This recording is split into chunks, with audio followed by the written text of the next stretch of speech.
Hi, everybody. Welcome to Explore the Force, episode 67. We're going to dive into some news, got some Force encounters, and then we're going to do a deep dive into Vernestra Rwoh from the Acolyte and the High Republic. Stay tuned to see who my special guests are this week.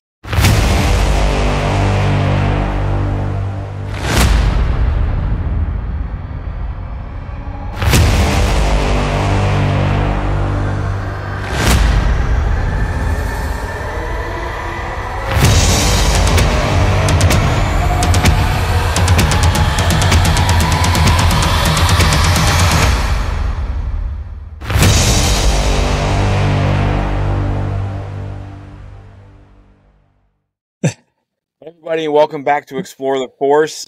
Jack is on vacation. I think he's sunning himself in his Speedo somewhere in Greece.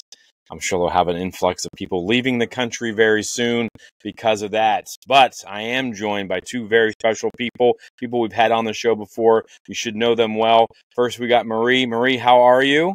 Good, how are you? I'm good. And of course, we have Johnny O, also known as Starbird Files. Johnny, how are you doing? Hi, great, thanks. Yep, good to be here. Awesome. Well, first off, I want to thank you both for joining me. And people, it'll make sense when we get to our main topic why they're both here. These are two people's opinions that I respect highly, and their knowledge is none other than, Joe Costanu might know a little bit more. But maybe. Who knows? We'll see. They'll impress you with their knowledge. Why don't you go ahead, Marie, tell people about yourself a little bit, just in case maybe this is the first time they've seen you on the show, where they can find you, what you do as a seamstress to the stars of the High Republic. Yeah, so I'm Marie. I go by So Much Life on Instagram and TikTok. I am a High Republic cosplayer of all kinds, but in the last few years, mainly the High Republic has been my obsession since the beginning. And you're headed to Dragon Con too, right? I saw that. Yes. Super big convention. I'm excited. Yeah. Charles Soule is going to be there. Get to see him. Timothy Zahn's going to be there too. Very excited. That'll be awesome. Very cool. And then Johnny, tell people about yourself, what you do, and why I think you're an expert in all things the High Republic. Well, I started Starbird Files. When was it? When the High Republic project began, basically when Light of the Jedi came out, right around that time. I'm mainly on Instagram. I have a blog as well, but basically I post mainly about books, but also just Star Wars collecting and Star Wars adventures and stuff like that as well. And it's been a lot of fun. Yeah, so you can check them out. Yeah, check them out at Starbird Files. You have recaps of every book, correct? Reviews of every book. Yeah, definitely of the High Republic. Probably 75%. Well, yeah, the High Republic for sure. Of the canon books that have come out during that time as well. All right. Yeah. Very cool. All right. Well, let's go ahead and we'll get into this. First, I want to welcome all the new explorers. This is the part Jack likes to make fun of me for messing up people's names, but I don't think I'm going to mess any up this week. So first off, I want to welcome everybody, new listeners. We've got these are people from Facebook mostly. I have not had time to go through the Instagram and the YouTube, but we got Sean Ian, Ryan Patel, John Abbott, Liam Cummings, David Sinclair, Tom Jarrett, and Dom Stoney. I just want to right now just remind everybody, like the episode. If you're watching it on YouTube, smash that like button, give us a thumbs up on whatever podcast you're listening to, share it with your friends and Star Wars family.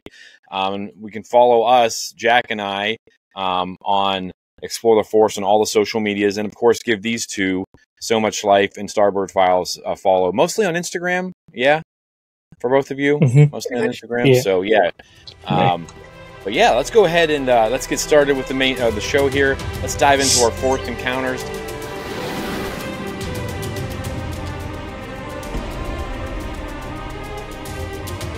What Star Wars adventures have you had this week of your life? So, Marie, would you like to start us out? Sure. All right. Star Wars adventures in the past week? Yeah. I got to debut a new Avar Chris cosplay at a convention last Sunday, which was super fun. That's and awesome. I have a new lightsaber. Nice. You have a new lightsaber?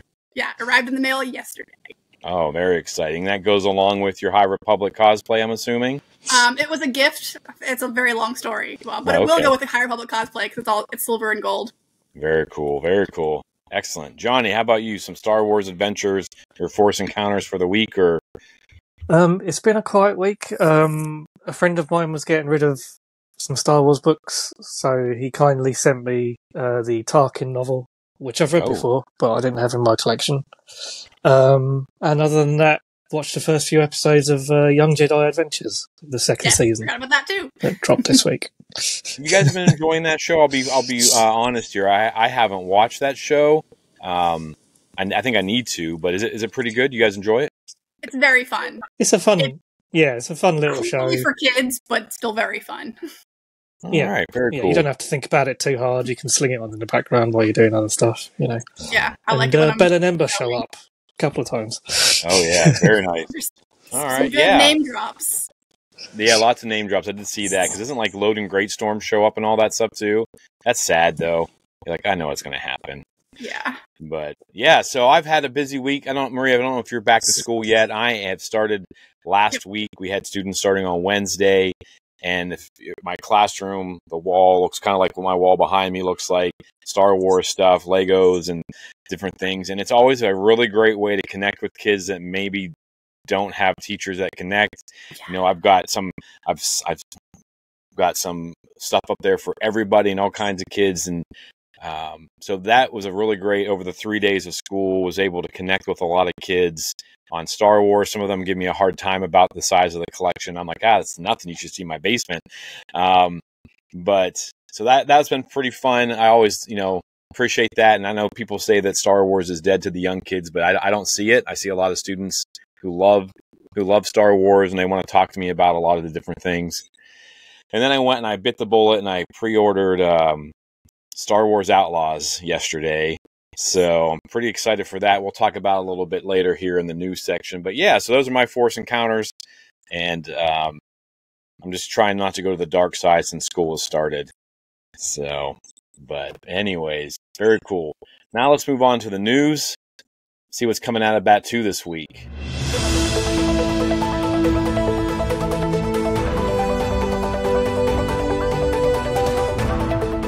All right, so first up, Andor news, and I'm going to mess up her name because that's how I do things.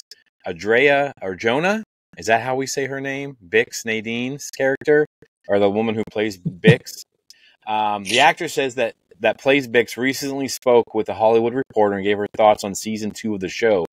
What stands out is that she said Andor season 2 is even better than season 1. I'm sure she's not going to say the opposite. Her quote is, "Oh man, when I read season 1, I pinched myself. And when I started reading season 2, I was like, Tony Gilroy can't outdo season 1. So I started reading episode 1, and I was again like, it's not going to be as good, but it's effing better." She doesn't say effing. She says the whole word, but we're a family show here. It's so much better. It is. What he has crafted and created is mind-blowing, and I can't believe I got to be a part of it. I have Tony Gilroy on speed dial. I don't even think the man gets bothered by anybody else but me. I'm like, "Hey, Tony, do you think I should do this? Hey, Tony, how are you?" And he's like, "You're calling again." I just have so much respect for him. He's so talented and really outdid himself for season 2.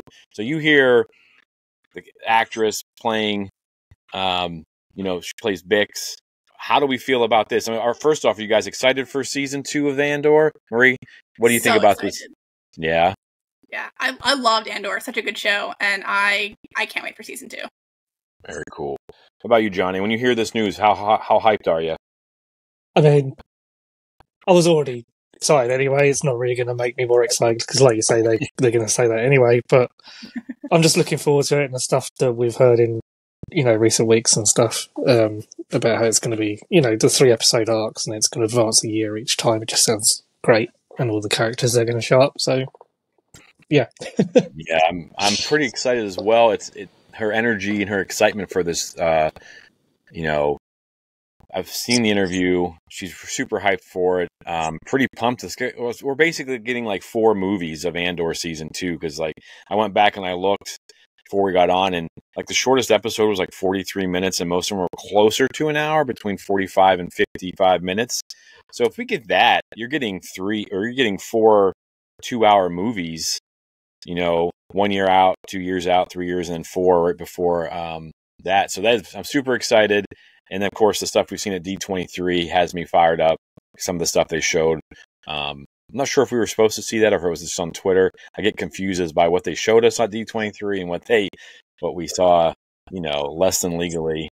But yeah, so I'm super excited for season 2, and supposedly it may be coming sooner than we thought. Some other news there.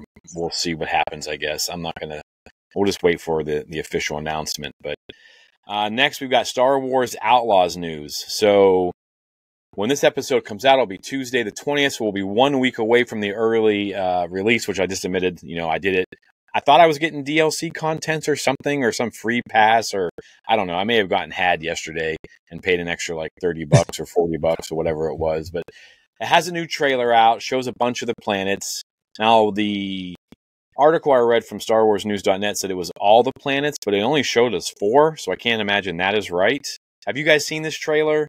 It's like there's no narration. It's just music, and it's like it's like what's her name? Cave S, and just kind of traveling across some of the different places. It looks beautiful.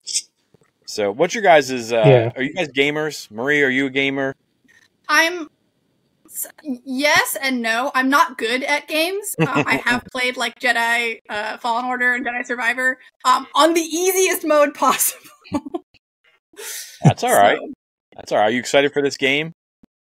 It sounds fun. I haven't. I don't know if I'm going to get it. We probably will. My husband loves gaming, so he may be the one to play it rather than me. All right. Very cool. Yeah. Very cool. What about you, Johnny?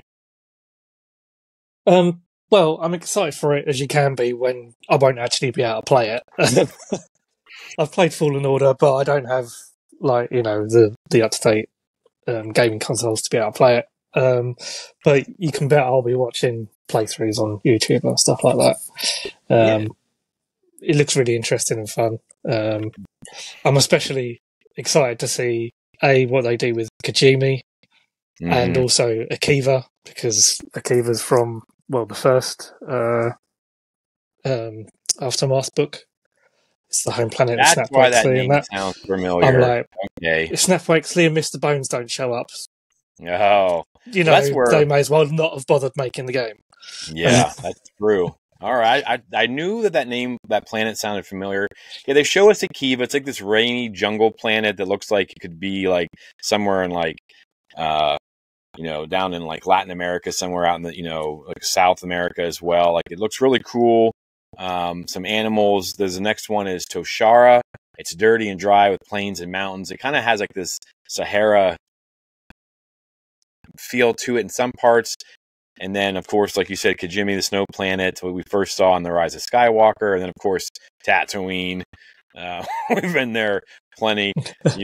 Ironically, I just think it's funny, like, what Luke says about the planet in the very first movie, and then it has become the center of so much. It's pretty funny.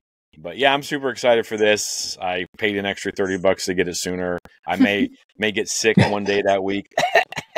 When it comes out, I feel a slow burn coming up to maybe that Friday that it has released. But yeah, I'm excited for it. I'm hoping that they knock it out of the park, because you can just imagine what people are going to say about this game if it's not good. Just the fandom and stuff like that. And I just hope that they do a good job on it. So yeah, we're excited like that. I know Jack and I will be doing an episode the week before, so that might be next week. Just kind of our excitement level and stuff like that, and then we'll do one afterwards after we have played it. So next, big news from the Skeleton Crew TV show, the new Disney Plus series is coming out December 3rd. During an interview with Rotten Tomatoes TV, Jude Law revealed some interesting information about his mysterious character. He quoted as saying, "So I play a character called Jod. Well, that's one of his names. He's someone they meet and who is there to try and help them back to their home planet, and you never quite know whether he's trustworthy, whether he isn't trustworthy, whether he's one with one side or the another. You never quite know. But ultimately, he's part of a crew. Some want him to be a part of it. Some don't want him to be part of it. I can't give too much away. I'm going to say he's full of contradictions." So a lot of this, because he said that he goes by many names, some people are reading into this that he might be a Sith Lord or some sort. What did you guys, first off, have you seen the trailer for it? Yes. And a lot of the footage was shown at Celebration. So also what's that, Marie? Sorry? And a lot of the footage was shown at Celebration, trailer footage. So Yeah. I'm glad they finally like brought it back. From waiting for like a year and a half for them to show the public. Yeah, that it is kind of weird they wait that long. So what's your hype level, Marie, for are you excited for December 3rd? We're getting 2 episodes apparently. Yes. So, and then what do you think about this? What do you think they bring someone of Jude Law's character, of his stature? I mean, that's not a nobody. They're bringing in a pretty high, a celebrity. What do you think? Do you think there's anything to this, or is she just messing with us? Yeah, I mean, I think it's really interesting. I remember last year, after Celebration, we had kind of chatted, my friends and I, to like, what if he was like a former Jedi or some sort of Force user that, had kind of gone off on his own. Of course, this is all post-Empire, so it's not like he necessarily have to be hiding, but he could have spent a decent amount of time in his life hiding. Yeah. And as a result, developed lots of different aliases. Who Yeah. knows? Very cool. Yeah. Johnny, what about you? So you saw the trailer. So how'd you feel about that? And what do you think about this news? The trailer was interesting. I'm not massively hyped for it at the moment. It's not really got me. I mean, like everything we know about it, I should be absolutely buzzing for this and love it. But I don't know, just something's not grabbed me yet about it. Right. What he's saying. I don't know. I mean, yeah, it wouldn't surprise me if he's a Force user that he's, had to go by different names because just from having to hide over the years, whether he was a Jedi or not. I doubt he's a Sith Lord. I don't think you put a Sith Lord with a bunch of little kids, It'd be an interesting story, though. Yeah, very interesting. True. Yeah, I mean, I think there's a possibility he's a Force user. I think there's a possibility he could be kind of a trickster like the guy from Obi-Wan Kenobi.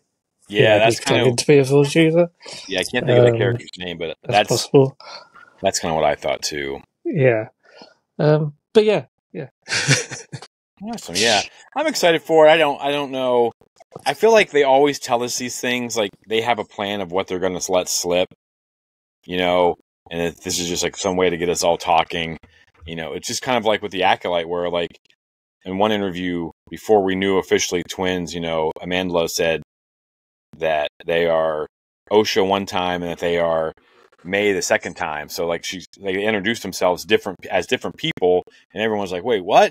See if we'd catch it. I don't know why they think that we wouldn't catch it. We catch everything these days as overanalyzed as possible. But yeah, I'm excited for it. That trailer kind of got me like nostalgic as far as like my childhood seeing, the Goonies and E.T. and, just different stories like that. And if they can follow that along, and also in this article, you guys should go check it out too, StarWarsNews.net. They did a really good job over there reporting on stuff. He talks about all the different directors of the episodes, and he just kind of gives a little bit of highlights about what he liked about each one, and it's pretty cool. We've got good things to say about Bryce Dallas Howard, of course, and John Watts and the rest of them, but it sounds like he was pretty pleased with how that went.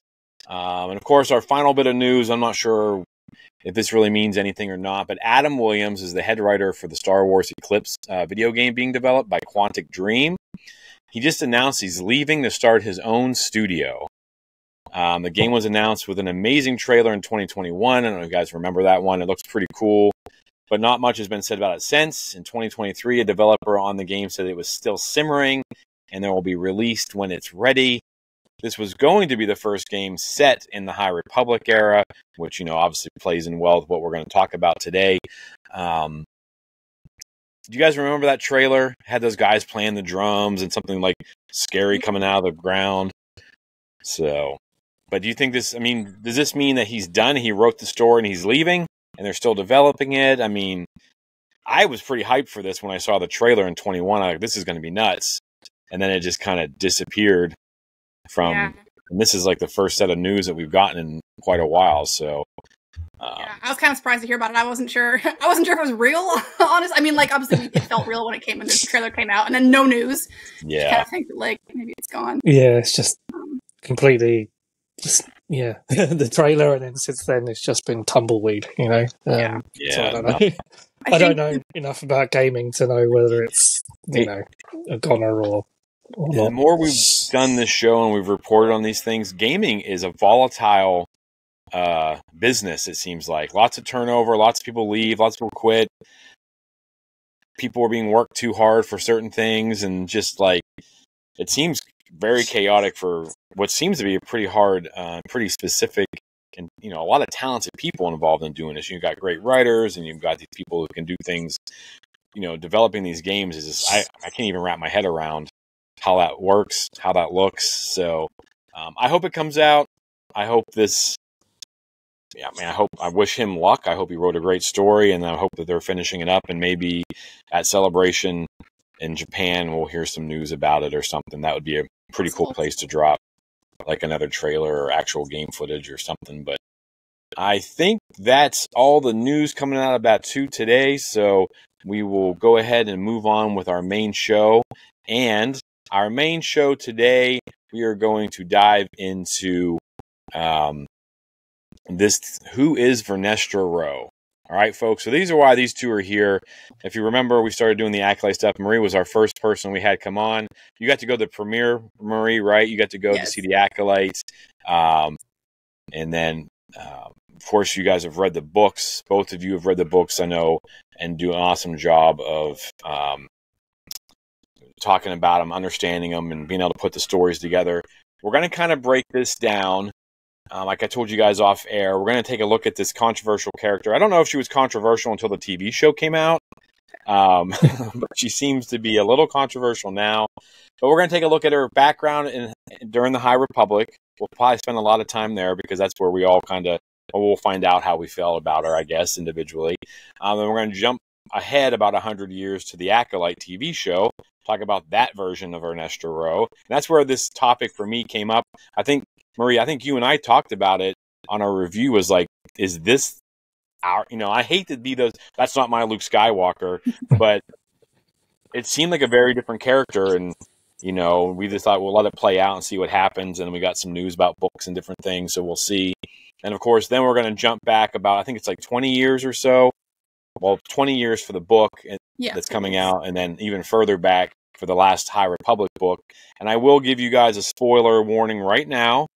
Everything from the Acolyte to all the stuff in the High Republic, the books, the comics, everything is up for grabs here. So if you're going to read them, you might not want to listen to some of this. But if you're not, just sit back and enjoy a deep dive into this character. All right, so part 1, background in the High Republic. We're looking at about 232 BBY. Like I said before, Vernestra Rwoh was born 248 BBY. Her species is Mirialan. Mirialans were a near-human species native to the planet Mirial. They had skin tones ranging from green, yellow, or pink to purple. Most had traditional geometric tattoos on their faces, which symbolized personal achievements. The species had a strong connection with the natural world and typically believed in the Force. Mirialans included several members of the Jedi Order, including Jedi Master Luminar Unduli, Sislin Mir, Vernestra Rwoh, the former Padawan Barriss Offee, also the mother, and the seventh sister, a fallen Jedi who hunted Great Purge survivors as a member of the Galactic Empire's Inquisitorius. Our girl, Vernestra Rwoh, which if you're watching on YouTube, we'll flash some stuff up here when we edit this, but she's light green skin. You can see her in the Acolyte, purple. In the books, she has, purple hair to start off with, then it goes to black. Her tattoos are on her face, I believe. Her master was Stellan Gios, who kind of comes to a rough end. A hero of the High Republic. She has 2 apprentices, one that we knew of, Imri Canteros, and then of course we find out towards the end of the Acolyte that she was the stranger, or we think she was. Well, in Wikipedia it says that she was his master, the stranger, the character known as Chimere. And then from the very official Star Wars: The High Republic character encyclopedia, I'm going to read this, then I'm going to ask you guys what you think about Vernestra Rwoh, aka Vern. Vernestra Rwoh's confidence and faith in the Force are reasons she became, at age 15, one of the youngest Jedi Knights ever. Some of her abilities are a mystery even to herself. She feels an uncanny connection to hyperspace, often falling into confusing visions during faster-than-light jumps. Vernestra wields a purple lightsaber that transforms into a rare light whip. that really upset some fans later on. Finding a friend. Despite her young age, Vernestra trains a Padawan of her own, Imri Canteros. Sometimes Vernestra's confidence can come off as dismissive, but she has a strong sense of empathy toward others. She likes to focus on her training and is not distracted by the idea of romance. In fact, she talks to Imri about her experiences as someone who is aromantic, which means she is not interested in romance with anyone. Revenge is not the way of the light, Vernestra Rwoh quote from, I believe, A Test of Courage. So, as we dive into this character, I want to talk to you guys both and, give me your opinions.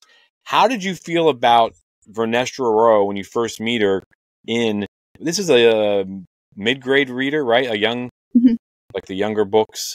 I keep wanting to say the Attack of the Clones, it's ATOC and the abbreviations, but A Test of Courage. How do we feel about, Johnny, how did you feel about Vernestra Rwoh when you first read that book? Did you like her? Did you hate her? Did you not care about her? Because there's a lot. Like, it's overwhelming. If you haven't read The High Republic, all the new characters kind of melt in my brain. I had to reread The Light of the Jedi like twice before I felt like I knew those characters. So go ahead, Johnny. What do you think? Yeah, I think I enjoyed her straight away. I think, obviously being a middle grade book is, kind of why they made her so young to be a Jedi Knight, to be 15 and having, then becoming a Jedi Knight. And then she, in A Test of Courage, she quickly kind of has to take on responsibility. She's on her first mission in that book, I believe, and then but then when things start to go wrong, they get attacked by the Nihil. She's kind of the oldest kid of this small group that survive and crash land on a planet. So she has to kind of assume the role of being the responsible one. And like you say, you kind of see in that book why she's been made a knight, because she makes good decisions mostly, and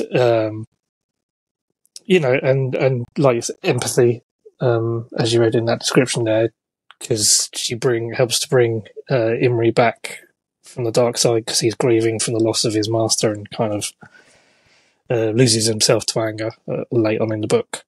So I immediately liked her.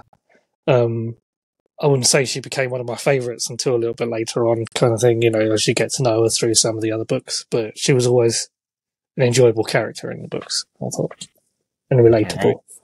Yeah. What about you, Marie? Yeah, she was immediately one of my favorite characters. I mean, Avar is always going to be like number one for me, but Vernestra is number two.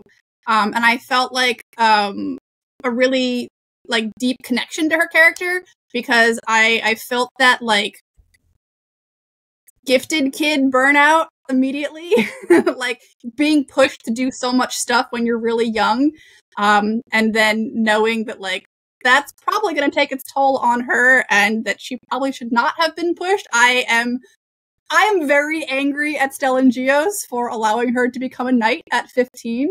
I mean, I think she was in the right place to help Imri, of course, and like that's, useful. But I think she had no business becoming a knight so young, and that there is a reason that most knights do not become knights at that age.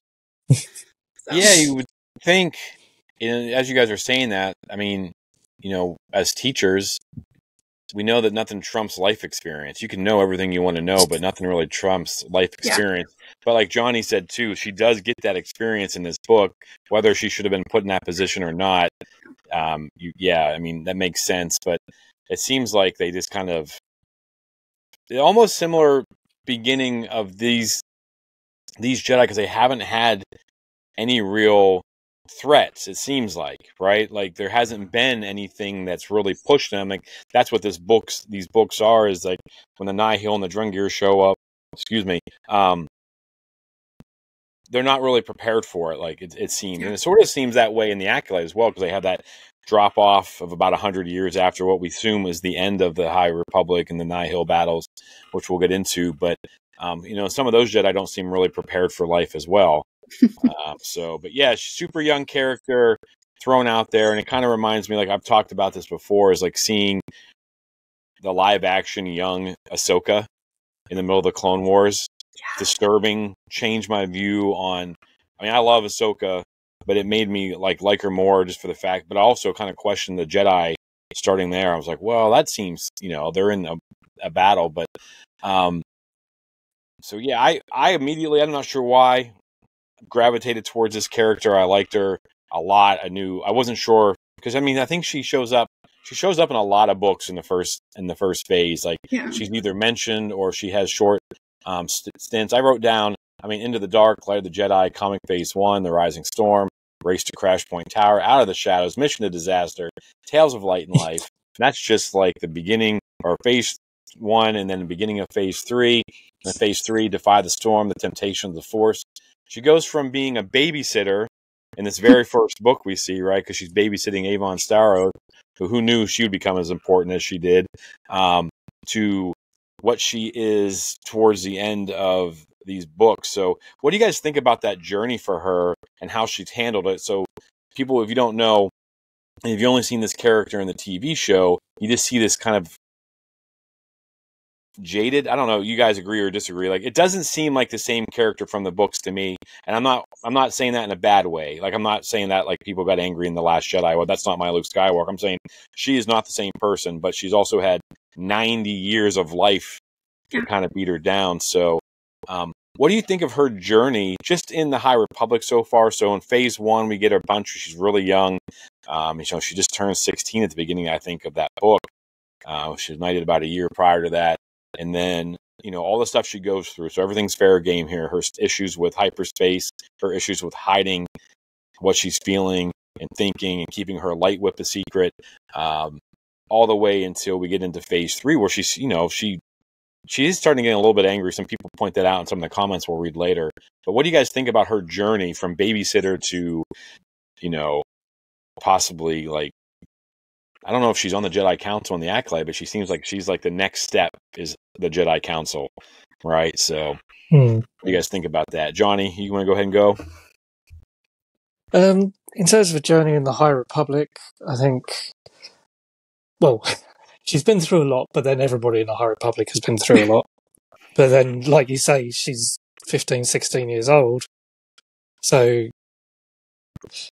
there's a lot of, even with all the things that she's been through in the High Republic, by the end of it, where we're up to now and where we will be, she'll still be a teenager.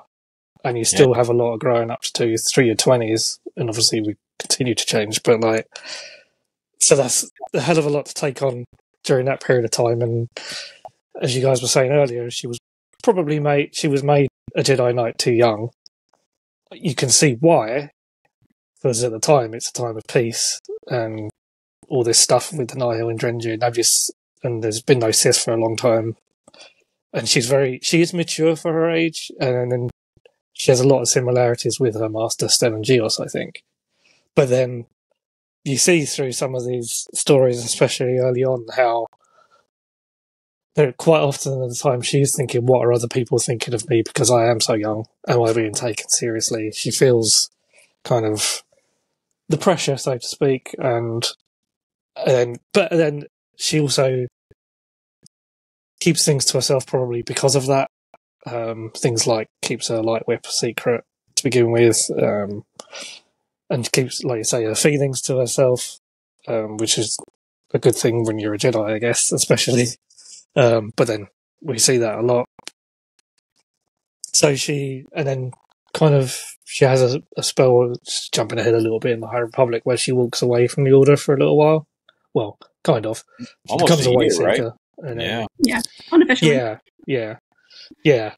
And she does disagree with a lot of their decisions. And then how I felt about her in the TV shows, like you said, I felt she was really different. And I think there's some various reasons for that, which we'll probably go into later. But obviously it's a long time. It's 100 years she's been a Jedi. We still don't know everything she's been through in this. We now know that she's had another Padawan that left or fell to the dark side while she was his master.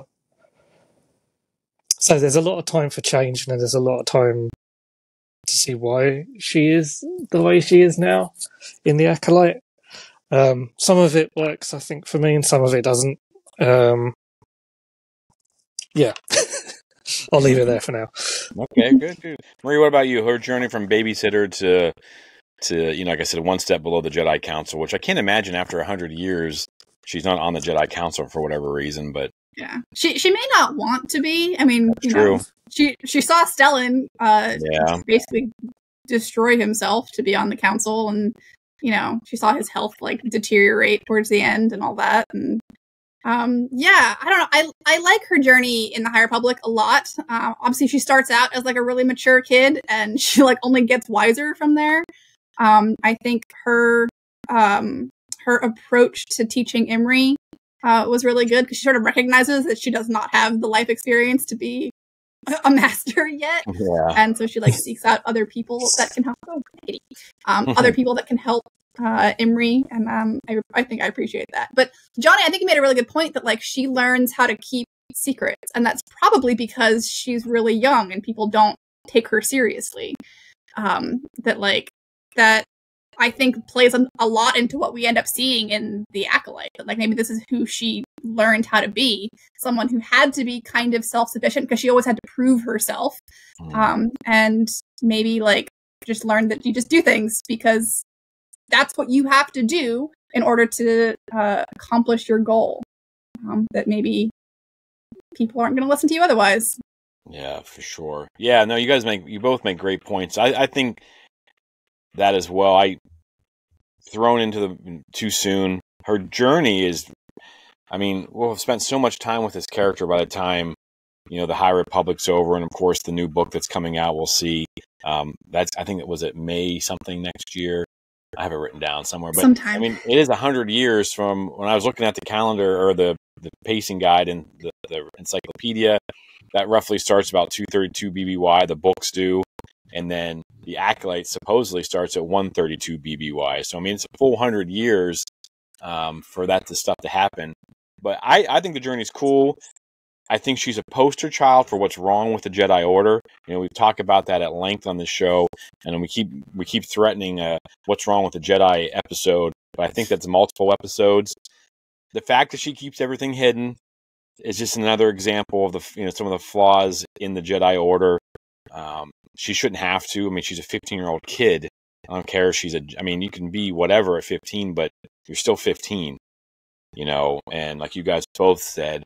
And then the fact that she doesn't feel like she can come forward to talk about, which we'll talk about a little bit more too, but the visions that she has, the connections that she's going to have with Mari Senteca, the conversations she has with Mari Senteca, I guess, in phase 1 and in phase 3.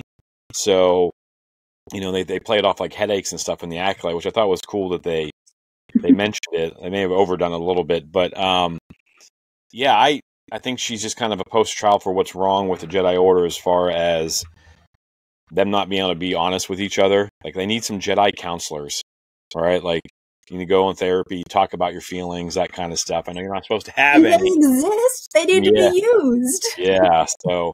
But yeah, I love the journey. I love the character. The more you read her, the more you want to know about her. I really kind of, what was it called? The Tales of Light and Life that came out just before Phase 3 started. She kind of grabbed me in that short story, and I cannot remember who wrote that. I think that was Justina. Was it Justina? I think so. Yeah. She kind of, like, Justina's the one who wrote the Test of Courage, right? Like, she kind of introduces us to...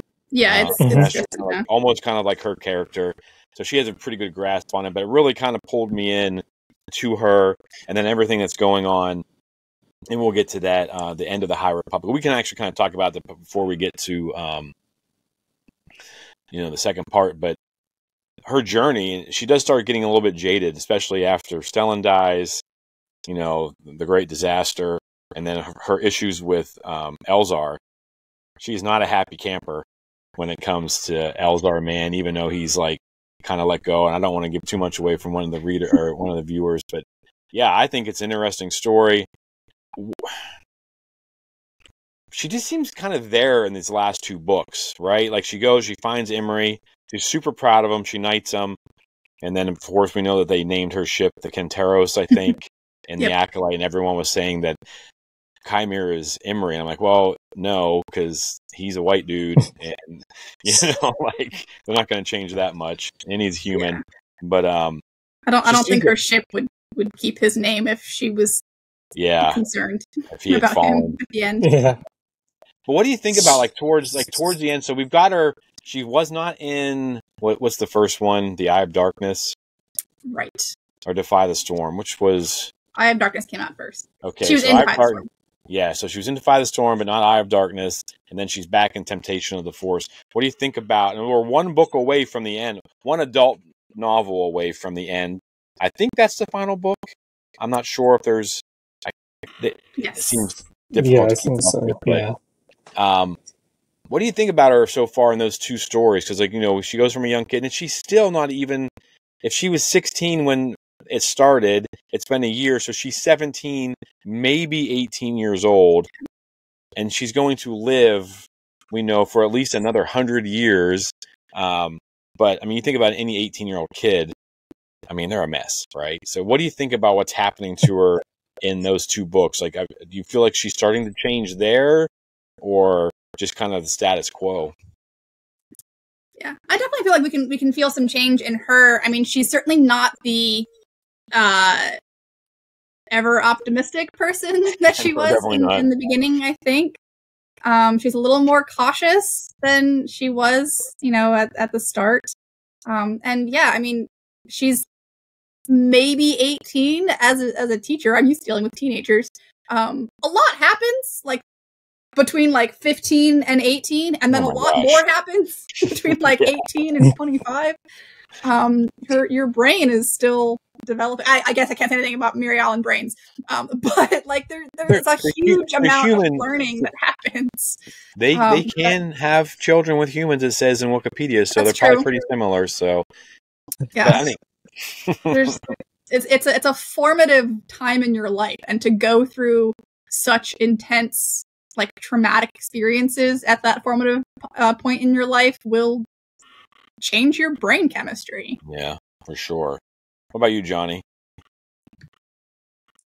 Yeah, like you say, we've still got one more adult book to go, and other books as well, which I'm sure she'll show up in. So I'm sure there's more trauma to come for her still, for everybody. Well, there's got to be, the way Temptation of the Force ended, you're like, oh my gosh. Yeah. Oh my gosh. So. Yeah, I don't know how they're going to wrap it all up in the few books that they have left, one adult novel and the other books, but I can't even, I'm struggling to see how they wrap it all up, how things get resolved, who survives, all that kind of stuff. I can't even begin to imagine, which is, a terrible answer to a question when you're being asked to speculate what happens to her. Yeah. But then, just as someone who survives everything in the High Republic, you're then going to be right. The people are going to be then right. You survived all this. Here's even more responsibility. Yeah, and 100 years of kind of that, and you can see why she's kind of become jaded. It's in the High Republic, we're already starting to see how the Jedi Order becomes.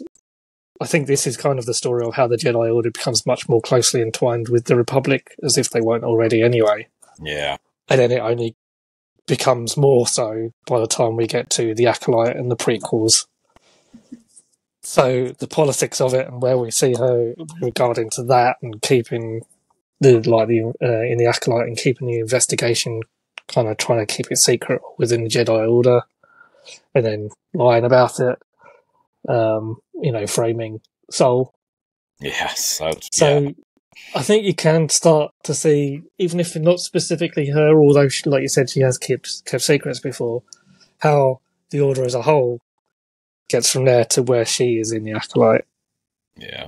She's almost kind of like a representation of that, maybe. Like you say, she's clearly got a lot of responsibility. She's kind of put in charge of overseeing everybody that's doing this investigation and stuff in the Acolyte. So it's going to be interesting, especially with the book as well. Yeah. Well, that's why I think I texted you as soon as I finished Temptation. I'm like, how are they going to wrap this up with one book?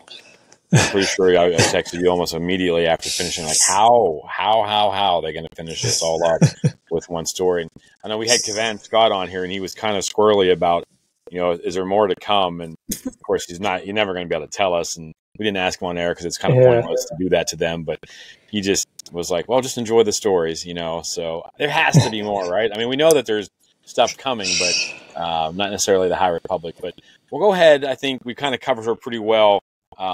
Super interesting character. You guys have lots of great insight to her as she's growing up in front of us. It does seem weird that it's only like 1 year or 2 years, right? From when it starts to like roughly when it's going to end. Like that's a pretty traumatic couple, 18 to 24 months of someone's life.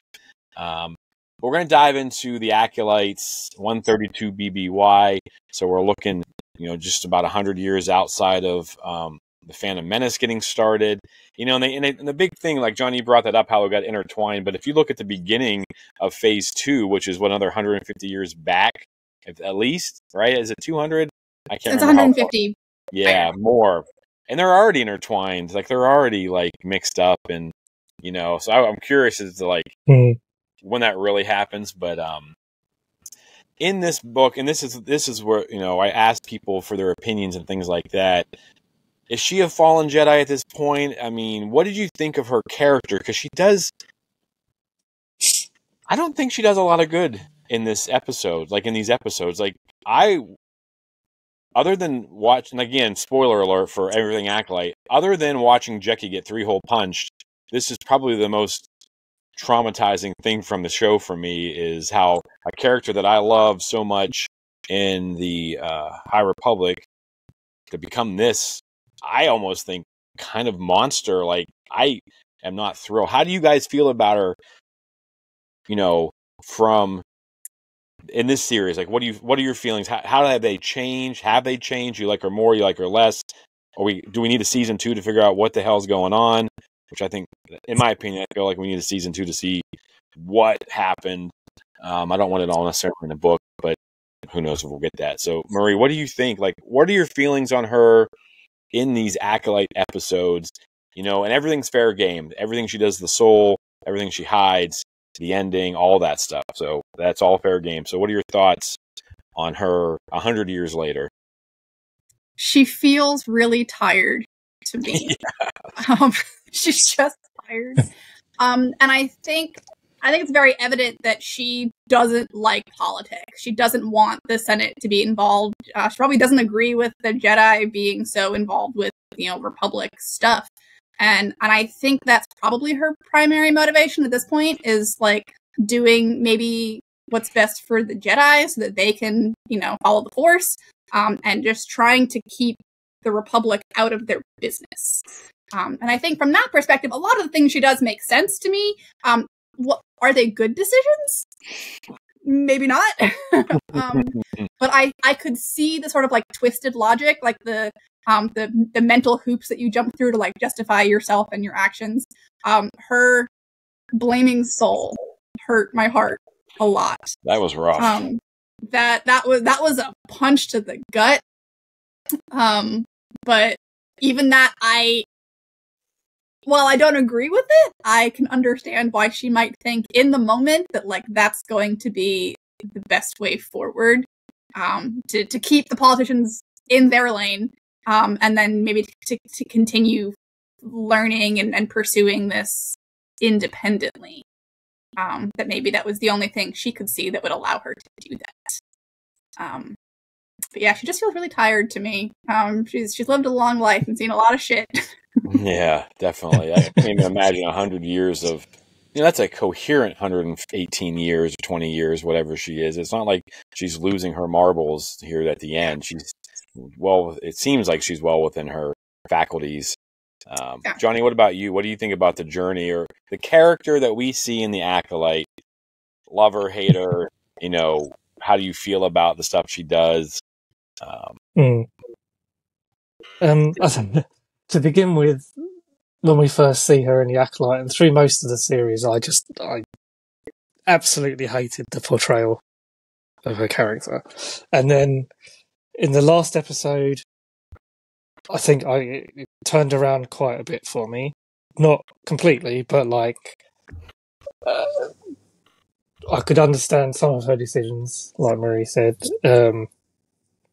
She clearly, was considered Sol a friend, and she kind of, you can see that she's emotional and sad when she finds him dead, and she kind of says sorry. I think in part knowing what she's about to do, which is throw him under the bus. But yeah, it helped me understand where she was coming from a lot more. And then as it sat with me, and then also when I've been making notes and doing research for this episode, it made me see that I think, like you said, she's tired. I think she's somebody who over the years has just been kind of crushed by the responsibilities that come with her position and for living such a long time as well. And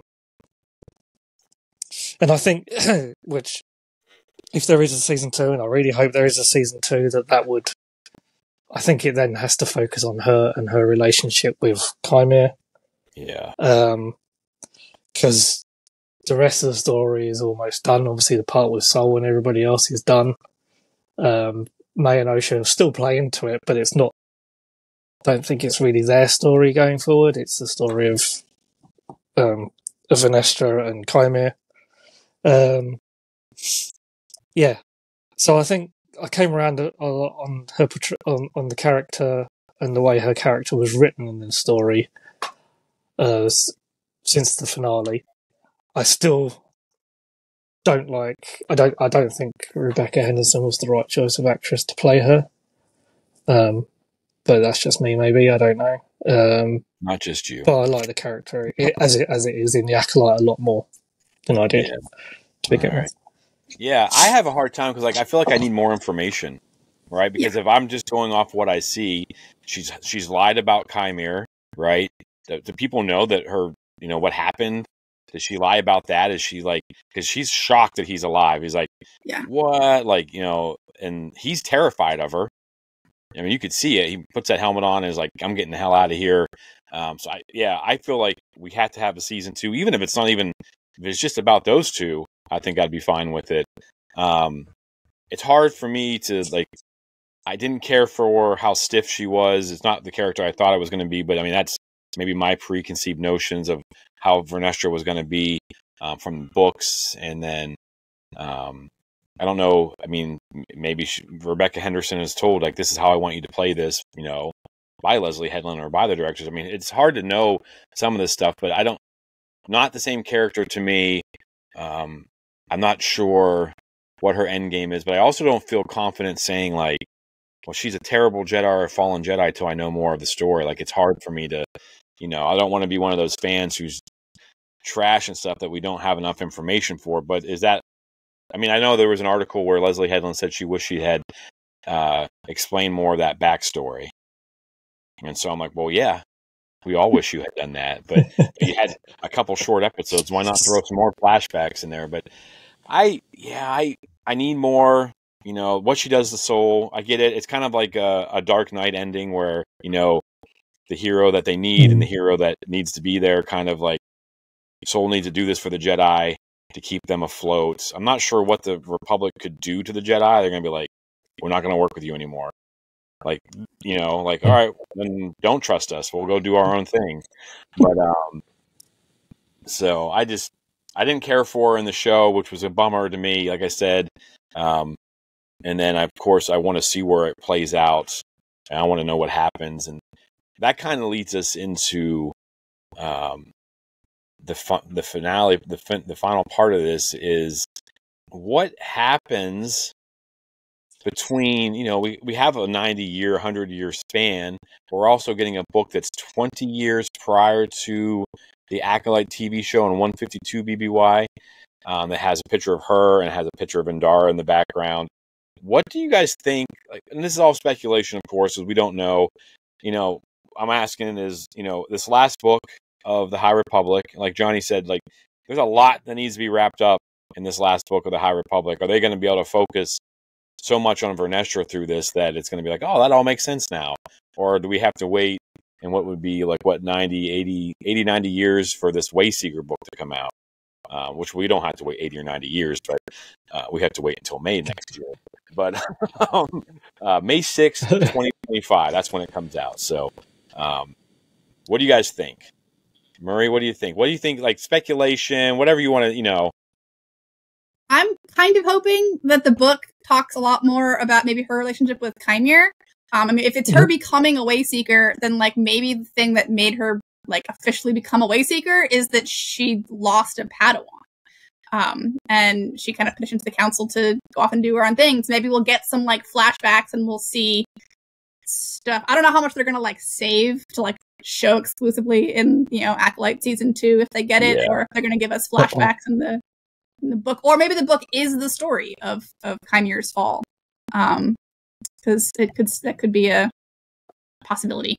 All right, yeah. I mean, I would assume that's what those books are going to be for, especially that Wayseeker one. And just real quick, too, for people who don't know, Wayseeker defined by Wikipedia is, Wayseeker was a title of the Jedi Order that signified a Jedi who wished to operate independently of the Jedi High Council, and it dictates Wayseekers, so they can kind of go do their own thing, right? They can kind of go as the Force. And we got a lot of that. They follow the Force. Yeah, which I thought all Jedi was supposed to do in the first place. But whatever, that can be another show. But Johnny, what do you think? Do you have any ideas? Like, I mean, I know it's hard for us to speculate, and that's not really, we appreciate the stories that we're given, and the three of us, we always kind of like, it seems like we just take what we're given and we analyze it, and we, even if we don't like it, we're like, okay, well, that's the story, move forward. But do you think that'll happen in this last book of the High Republic, or do you think like 80 years later or so, whatever it's going to be, something traumatic's going to happen, or we're going to get some backstory, Chimere? Because I mean, Chimere looks like he's in his 20s. I mean, good on Manny Jacinto for looking, keeping it fresh, right? But what are your thoughts on that? Yeah, I don't know how much the end of the High Republic, that these last few books, will play into the Acolyte. I don't think will really have thought about that necessarily, but I think definitely, obviously, being set 20 years before the events of the Acolyte, I think Wayseeker will give us a lot of answers of what Vernestra has been up to in the intervening 80 years.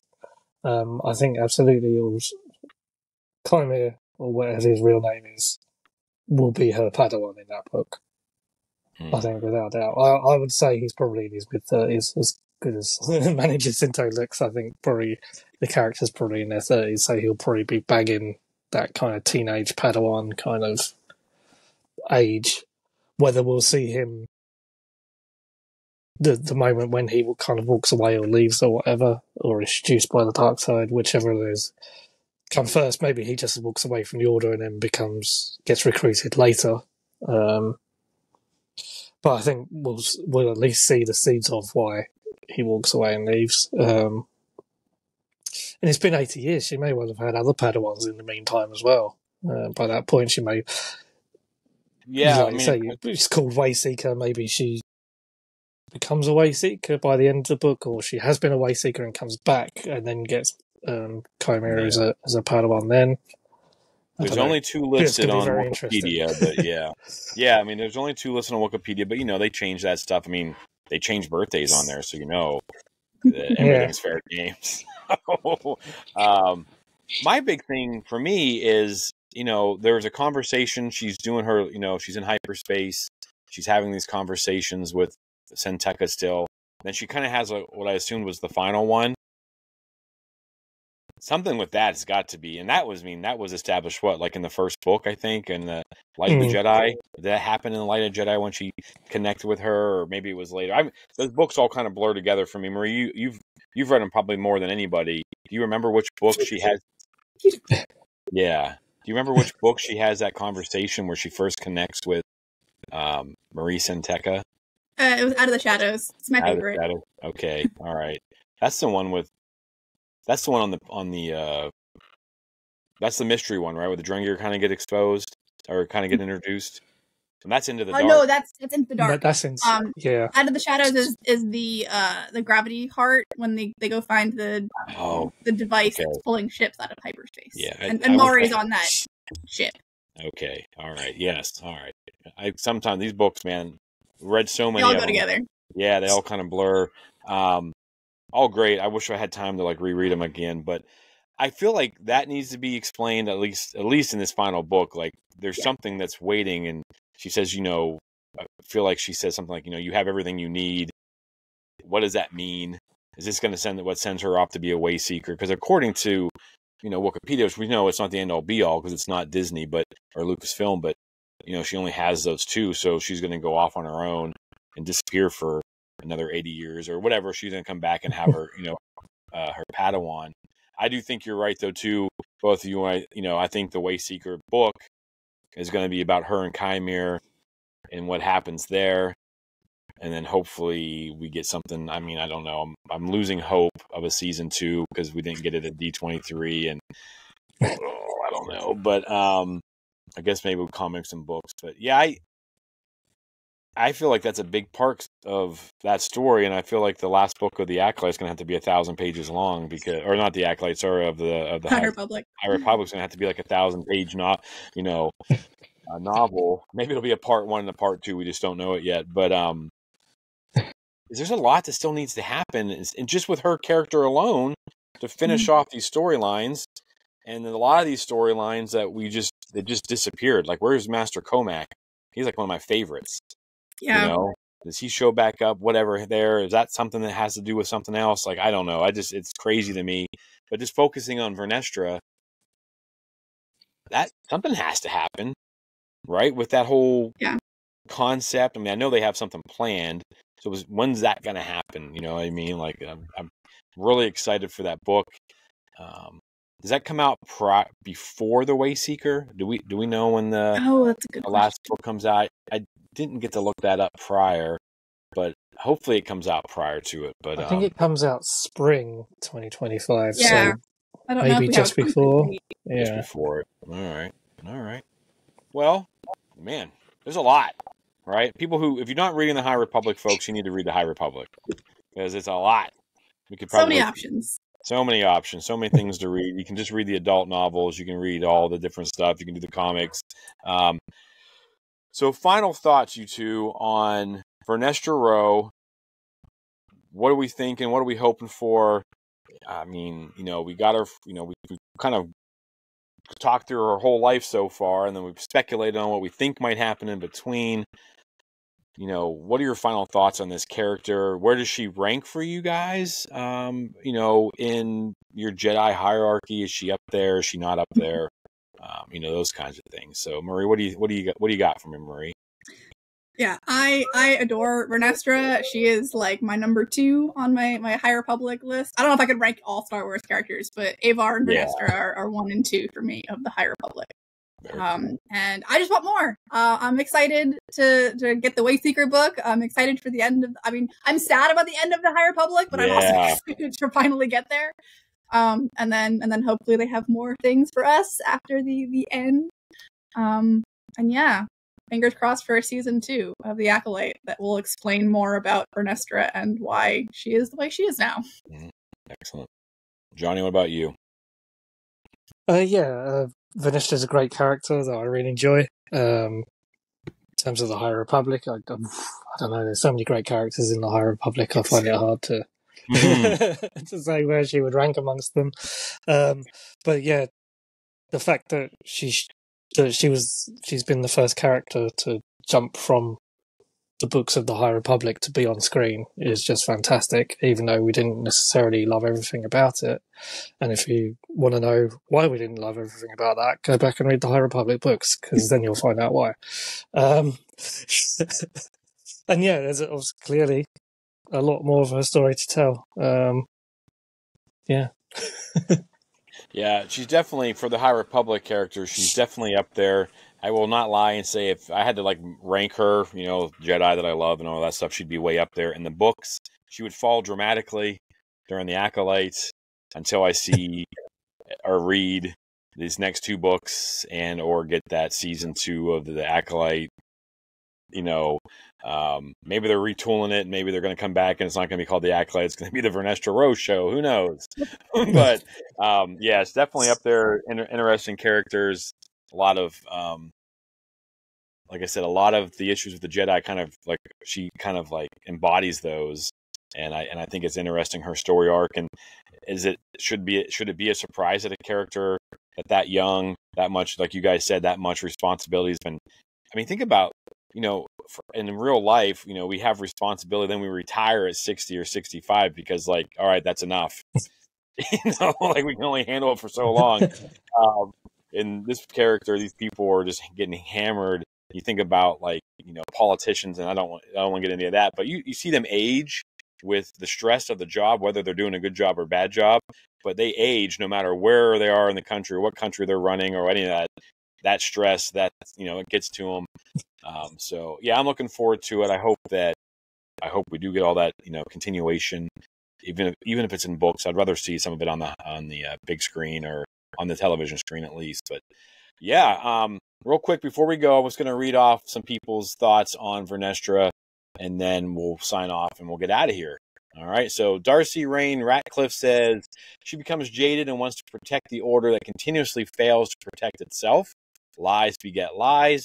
And this is right before their collapse into what we see of them in the prequels. So yeah, I think we kind of covered some of that stuff as well. Michael Lochner says it's storytelling. Revisit a driven, idealistic young character years later, see how they've changed, and to create meaningful questions about their evolution. There's room now for a gaggle of new stories describing Vernestra's experiences in the interim. I dig it. And then he shows a picture of old Luke from The Last Jedi to kind of drive home his point. I thought that was really, really, really great. Isaac Serafina says growing up is usually a tragic ordeal. I think we talked about that a lot here. Ryan Lane says, with the most recent High Republic novel, Temptation of the Force, I think she's already becoming jaded. She sees that Elzar gets to keep going like nothing happened and everyone is cool with it. Maybe she thinks she is protecting what she wants people to think of the Order. Increasingly over the book, she loses that new kid shine and looks the other way more often than like with Avon Steros murdered Clint accidentally on purpose. Vern was like, "Let me hug you, fam. You'll feel better." So yeah, he's talking about possibly being jaded there. And our last one, Emily Burke, because I'm not going to try to read your middle name. The span of time between when we see her in the books and the show is long enough that Anakin could have been born and completed his journey to being Darth Vader 4 times. Any kind of thing could have happened to her to change her. I think we'll get those answers in the upcoming Vernestra book. Maybe she goes way-seeking or follows that mysterious path and messes up in a way she feels she wouldn't have had she been more connected to the Jedi. Maybe she sees something that makes her think the Jedi must be intact to save the galaxy, so she's hyper-fixated on maintaining their image. Maybe just like her former masters, as she moves up the ranks, she gains more responsibility and just falls into the pattern of politics and protecting the Jedi's image. I'm excited for them to tell that story. So, yeah, those are all great points. So, everyone, thank you for, I think a lot of different Facebook posts that I put out there. I think those are great.